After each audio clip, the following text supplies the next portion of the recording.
কাউকে যদি আমি আমার জীবনের গুরুত্বপূর্ণ জায়গায় বসাই, কাউকে যদি আমি আমার জীবনের সবচেয়ে বিশ্বাসের জায়গায় বসাই,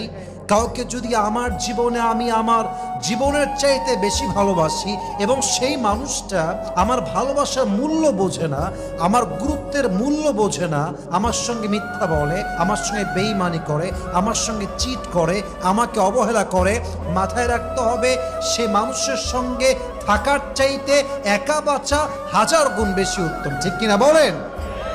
তোমার জীবনের কষ্ট, তোমার জীবনের দুঃখ এবং কেউ তোমাকে বিশ্বাসঘাতকতা করার জন্য তোমার জীবনে তুমি যদি এত কষ্টের পরে জাস্ট এক চুল পরিমাণ তোমার রবের নিকটবর্তী হয়ে যাও, মাথায় রাখবা এই কষ্ট, এই দুঃখ, এই প্রতারণা, এই ধোঁকা এটা তোমার জীবনে আযাব নয়, বরং এই একাকিত্বের মাধ্যমে